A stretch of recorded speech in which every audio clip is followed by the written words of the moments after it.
मैं हूं नरेश कुमार सारवा आज और हम बात करेंगे MSc fourth same lab course first के बारे में। बात करते हैं क्रेनियल नर्व ऑफ बर्ड के बारे में। नर्व बर्ड की बॉडी में पाया जाने वाला एक महत्वपूर्ण सेंसरी और मोटर पार्ट होता है जो ब्रेन से ओरिजिन होता है, उसे क्रेनियल नर्व कहा जाता है। पिजन और अन्य बर्ड में 12 पेयर क्रेनियल नर्व पाया जाता है। सेंट्रल नर्व सिस्टम ब्रेन और स्पाइनल कॉर्ड से कंसिस्ट होता है। इसमें क्रेनियल नर्व पेरिफेरल का पार्ट होता है। 12 पेयर जो क्रेनियल नर्व पाया जाता है उनमें से जो पहला आता है ऑल्फैक्टरी नर्व, जिनकी ओरिजिन ऑल्फैक्टरी लोब से होती है और इनकी नेचर सेंसरी होता है, जो epithelial cell of nasal chamber तक जाते हैं।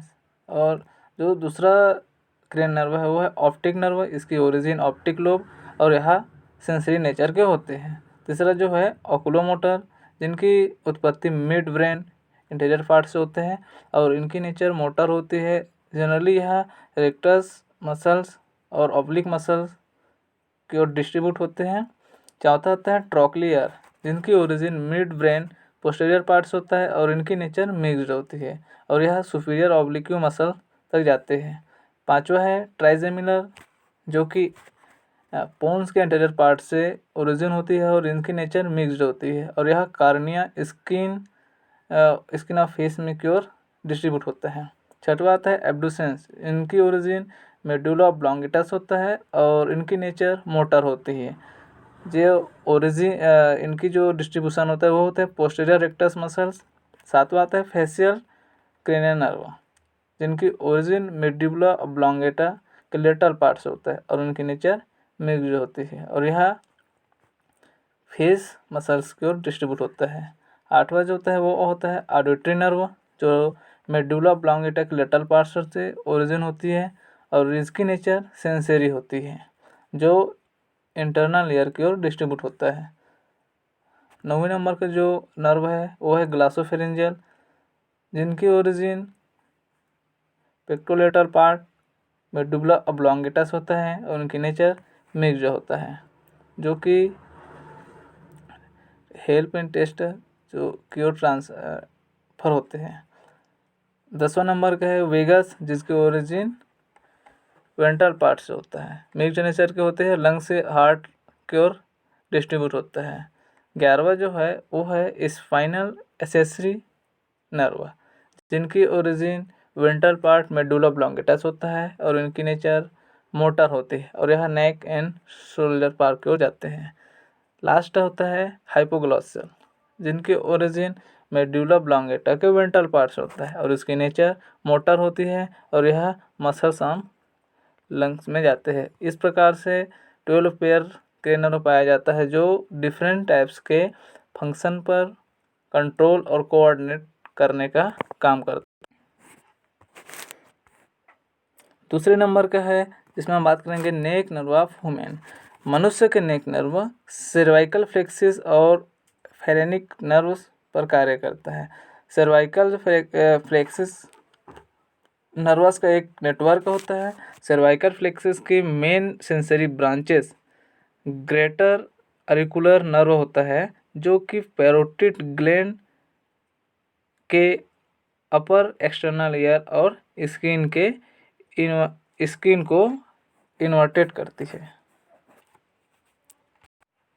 नेक रीजन में डिफरेंट टाइप्स के नर्व पाए जाते हैं, जिनमें है ट्रांसवर्स सर्वाइकल नर्व, यह anterolateral neck and upper sternum में सेंसेशन के लिए रिस्पॉन्सिबल होता है। उसके बाद आता है लेजर ऑसिपिटल नर्व, जो कि पोस्टेरो सुपीरियर स्कल्प को इन्वर्टेड करता है। सुप्राक्लेविकुलर नर्व, यह supraclavicular nerve fossa sternoclavicular joint और अपर थोरेसिक स्किन के ओवर पार्ट को सेंसेशन प्रोवाइड करता है। नेक रीजन में generally motor nerve numerous number में पाया जाता है, जो नेक रीजन में होने वाले डिफरेंट टाइप्स के एक्टिविटी जैसे कि एंजाइम के सिक्रेशन और फूड मटेरियल को आगे को ट्रांसफ़र करने में हेल्प करते हैं। फेरेनिक नर्व जो होते हैं यह से सर्वाइकल फ्लेक्सिस का इम्पॉर्टेंट ब्रांच होता है और यह मोटर नेचर। तीसरे नंबर हम बात करेंगे concentration of amylase in saliva.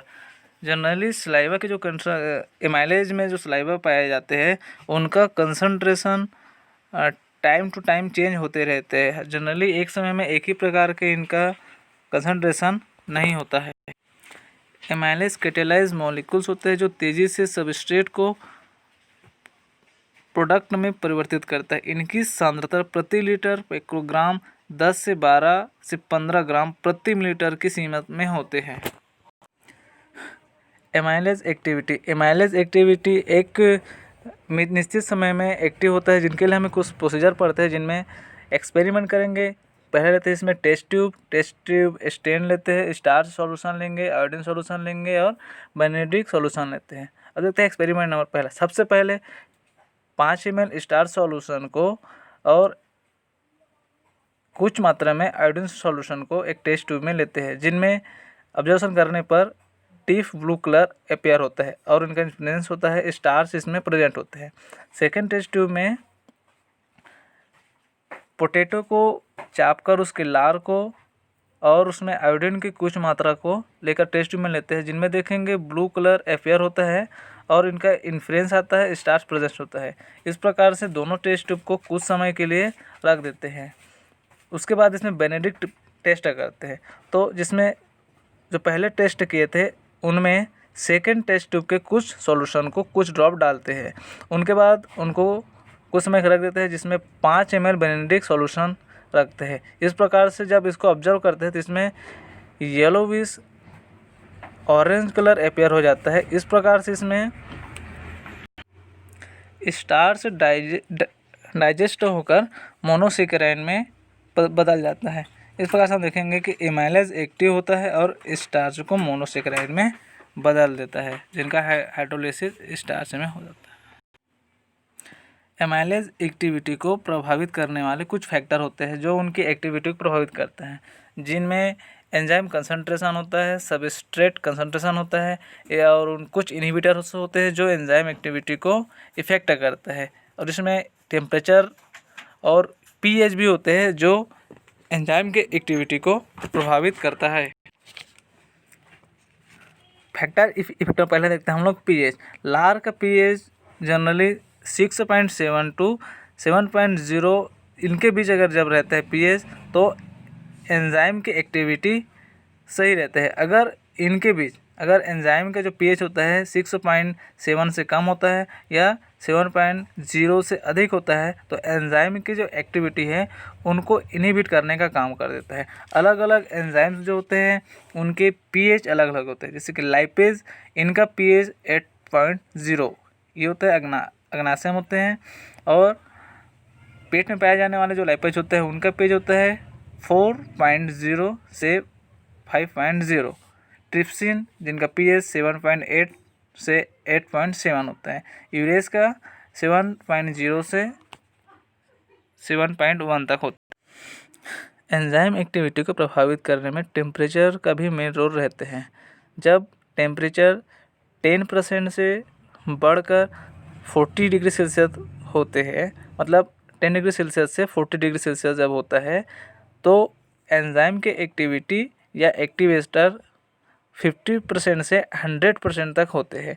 लेकिन जब टेम्परेचर 40 डिग्री सेल्सियस से अधिक होने लगता है तो एंजाइम की एक्टिविटी सडनली लॉस होने लगती है।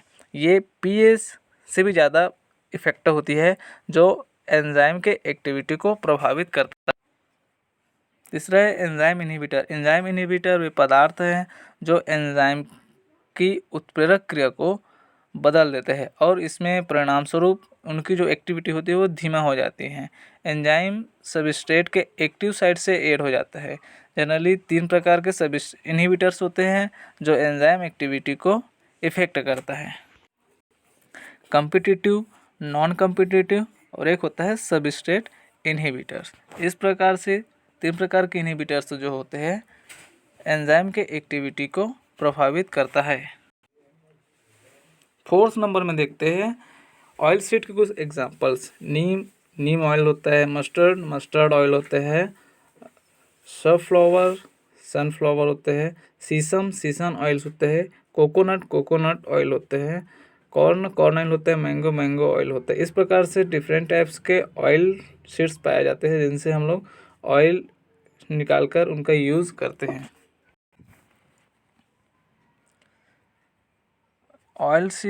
Oil content of seed determine करते हैं, जिसके सबसे पहले रिक्वायरमेंट लेते हैं petroleum ether, Whatman number 2 filter paper, absorbent cotton और सॉक्सलेट एपरेटस और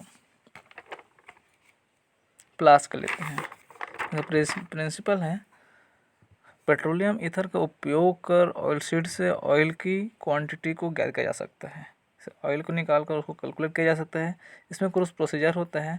पहले फ्लास्क को लेते हैं, फ्लास्क के ऊपर फिल्टर पेपर को फोल्ड कर डालते हैं।